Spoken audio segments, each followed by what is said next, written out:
I don't know if he'll get the same bad treatment that all these other freedmen get, from Musa ibn Nusayr to Tariq to Abu Muslim to others.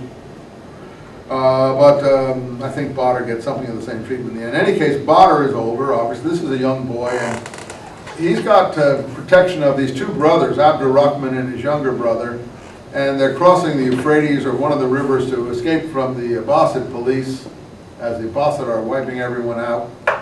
And Abdurrahman and Badr swim across the river, but the brother is younger brother is too weak to do that, and they watch him killed on the other shore. It's a very romantic story. Anyway, the mother of this prince was actually a Berber woman from North Africa. So they are able, through his Berber connections, to smuggle him across North Africa. And suddenly, out of the blue, in around 755, he's all now grown up, he appears in Spain. And the Spanish tribes have been very disaffected because they're mostly Arab, and they're very Umayyad oriented, and they're very pro-Arab, and they're Arab-type ethos, not so much Muslim-type ethos. But they're feuding with each other over this Qais Kalb issue. And into the midst of all this, Badr and his other friends and the Berber groups that protected this boy introduce Abdurrahman. And the tribes in Spain are overjoyed. The Umayyad Empire has come back to life, and they proclaim Abdurrahman their caliph.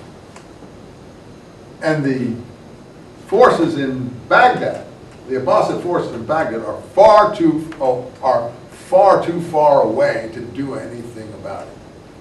So the first piece of the Islamic Empire falls away because of the problems of administration here.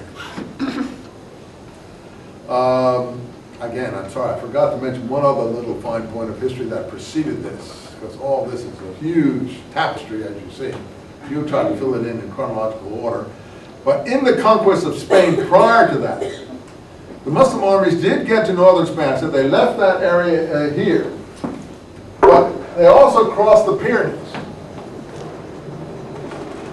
And they actually moved into the Riviera area here, the mountains of the Riviera. In the 800s, there were Muslim armies even in Switzerland blocking the passes.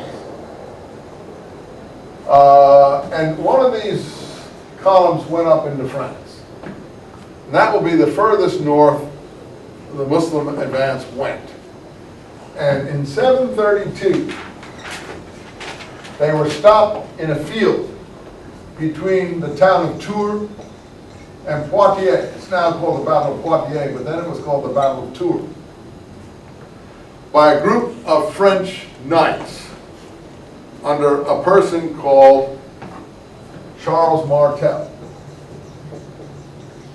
Charles the Hammerer. And he's a local French noble official over one of the local kings. I don't know the whole story of that. But ultimately, Charles Martel, as you know, becomes the father of Charlemagne. And Charlemagne becomes the great Holy Roman Empire, Emperor II in the 800s. That is the second empire, Roman Empire under Charlemagne, that becomes the empire in the 800s, rivaling the Muslims in the West. But that's the fabled event of the Christians supposedly defeating the Muslims in France. Actually, the stories of the battles in the Pyrenees and all the warfare that went on in the border areas, if you've been to those areas, I've been down there. There are huge forts in the Pyrenees Mountains. It's an incredible sight to see some of these places. Are in all the French legends, like the English have the King Arthur stories, the French have Roland and Ronaldo and all their knights, and what they're doing is fighting the Saracens in the Pyrenees. And there's a huge poem, I don't know if you've ever heard of it, called The Song of Roland, which is about how the rear guard is massacred of the French army by the Muslims coming north, and Roland has this horn that he blows to bring his reinforcements. I don't remember the whole story. It's called the Battle of Roncesvalles or something that this massacre takes place at. Anyway, it's part of French mythology and song and story of the 700-800 period. And it rivals the King Arthur stories. Just to call your attention to that. But the 732 is an interesting date because Gibbon, in his famous book, The Rise and Fall of the Roman Empire, what's this got to do with the rise and fall of the Roman Empire? I don't know, I didn't read the whole book, I have to admit to you. But he said at one point, if the brave Christian knights had not withstood the Saracen charge at the field of Tours, we would today be hearing the sound of the minaret from the towers of Oxford. Guess what? Today they are hearing the sounds of the minaret from the towers of Oxford. There are mosques in Oxford, and I've seen them and heard them. But the fact of the matter is, this is part of the lore of Christian culture. They think that that battle stopped the Muslim advance. I don't think that battle really stopped the Muslim advance. The Muslim advance really petered out. That was one of the engagements that illustrated the fact of its petering out. It couldn't continue. It didn't have the supplies, it didn't have the communication lines, it didn't have the wherewithal, it was overextended as it was. And that was just a small engagement, but the Christians make a lot of it. That there they stopped. And I don't know how many have heard of that battle in their history classes in high school.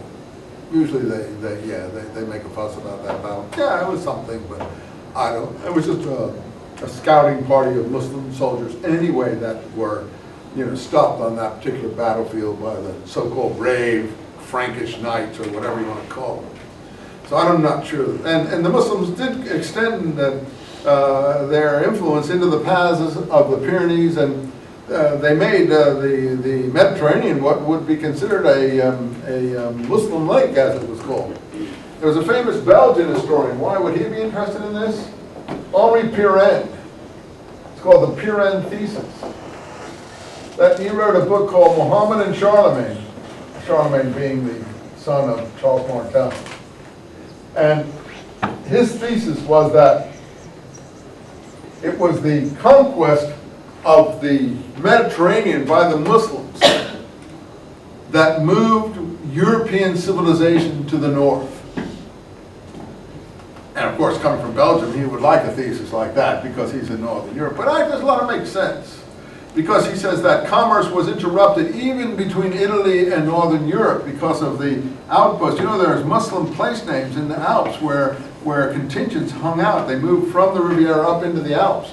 They interrupted commerce in the 800s. They raided the Italian seacoast. Corsairs would raid the Italian seacoast. It really completed so-called dark